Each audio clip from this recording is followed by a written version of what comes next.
Hello and welcome to the interview. Our guest today has an inspirational tribute to pay, a legacy that actually relies on cipher, code, algorithms, and artificial intelligence.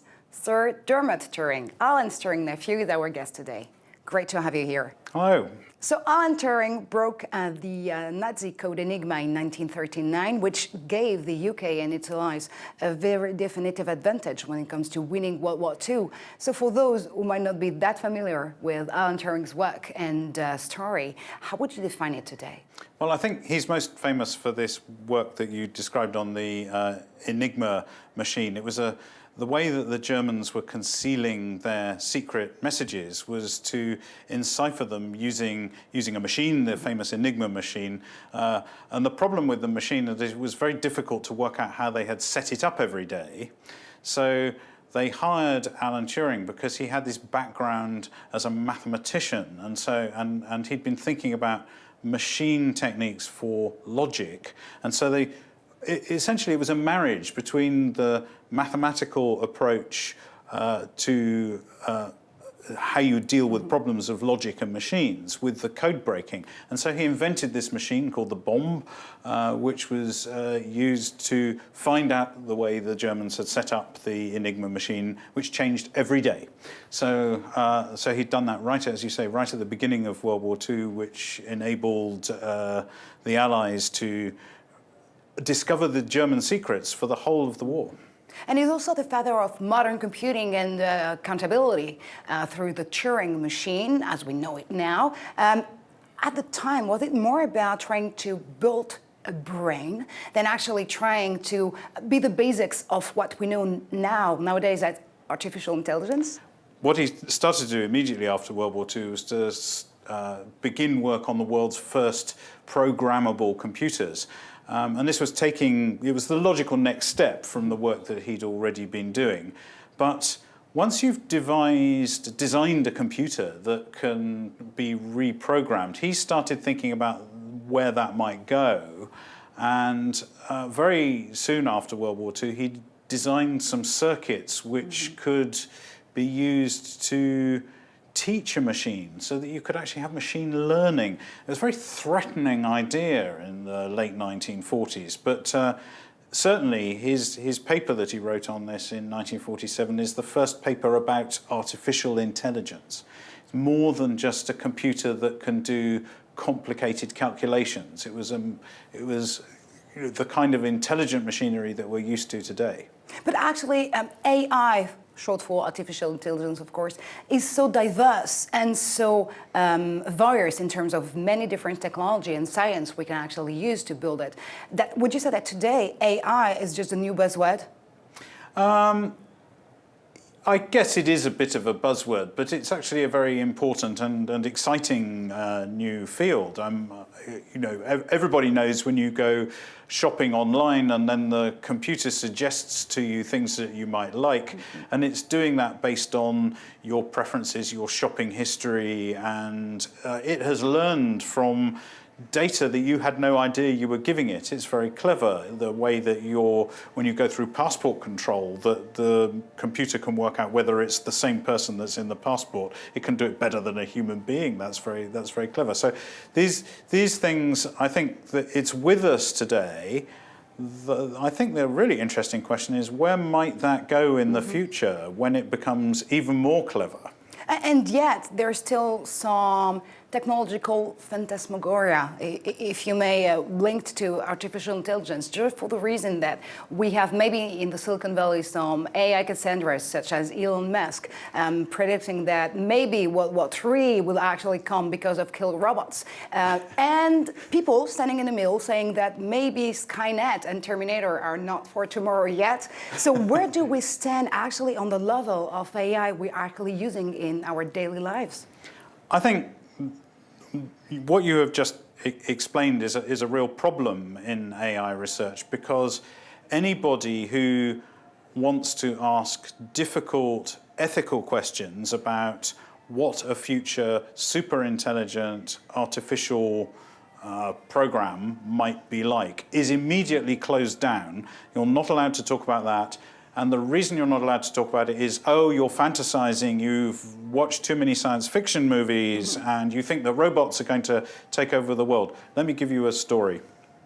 In 1948, when Alan Turing wrote his first paper on intelligent machinery, the people in his laboratory said, Turing is going to take over the world with a robot that is going to roam the countryside, living off twigs and scrap iron. Ha, ha, ha, it's all science fiction.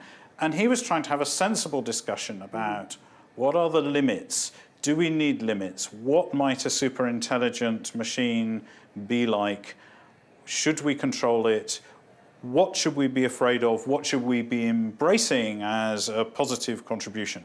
And it's very difficult to have that discussion now. We are told we are fantasizing about robots. We're not talking about robots. So actually, coming back to this very quote of your uncle, Alan Turing, would you say that now we have an ethical problem when it comes to AI, and that we have to design the proper ethical or ethics by design AI for the future we want to live in? I think that is what we should be doing. I see some philosophers who wish to discuss this problem. The people who actually work on AI research are more focused on their individual project. And they say, well, my project is too small. It's not anything like as ambitious as what you have just described. So we don't need to worry about this problem yet. I think it's very difficult to know before you have designed it how good your artificial intelligence creation is going to be. You may have it targeted at a very specific, narrow goal, but sometime somebody is going to invent something that is really in a different dimension. It's so much better, so much cleverer than anything that's come before. How will we know before we get there how we want it to behave, how we want it to be controlled? And that is the debate we should be having, and it's difficult to have that debate. So on a very concrete type of basis, do we have to go to regulation? Do we have to go to laws that would actually define what AI are the right or not the right to do? Well, speaking as a lawyer, I'm not sure that the law is going to be very helpful here. I think, first of all, what we need to do is to work out what we want from a future AI and to encourage the researchers to design their projects to go in a direction which we are all comfortable with. What I have recently learned, and this goes back to Alan Turing and his original work in the 1930s, is that it is not possible to devise a computer program that will tell you whether the program that you are working on, your artificial intelligence, will become super intelligent, whether it will be cleverer than you or I. And that's quite interesting. It's not possible to do this through a clever piece of software. So it requires us as human beings to control the process and talk about it and work out what we want.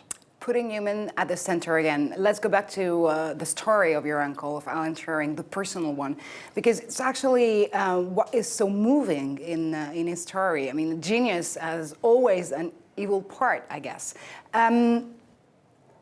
Why made him so special? Well, I think he's obviously famous for the code-breaking work in World War II. He was famous in his lifetime. That was all a secret during his lifetime. So he's famous in his lifetime in a much smaller circle for his work on computing machines. But I think the real reason he has captured the public imagination is what happened towards the end of his life. He was a gay man, and at the time in the 1950s in the UK, gay men having sex in private was still a criminal offence, and he was prosecuted for this and was forced to have some hormone treatment which were designed to change his sexual behaviour, and then only 2 years after that happened he committed suicide. So I think that's if you like, a Shakespearean tragedy around his life. So I think that's really what has brought him into the hearts of the people.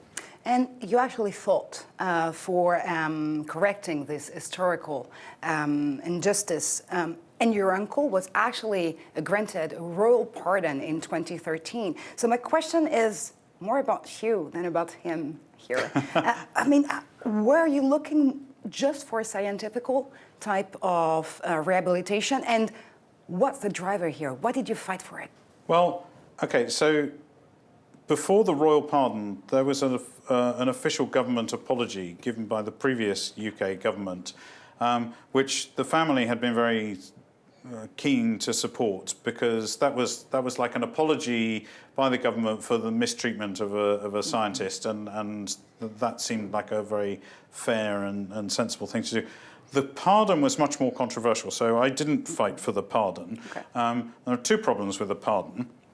Number one is that when you talk to gay men who were prosecuted under this law, they say, we didn't do anything wrong, we don't need to be pardoned, we should be giving a pardon to the state for having done this thing to us. So that's a problem.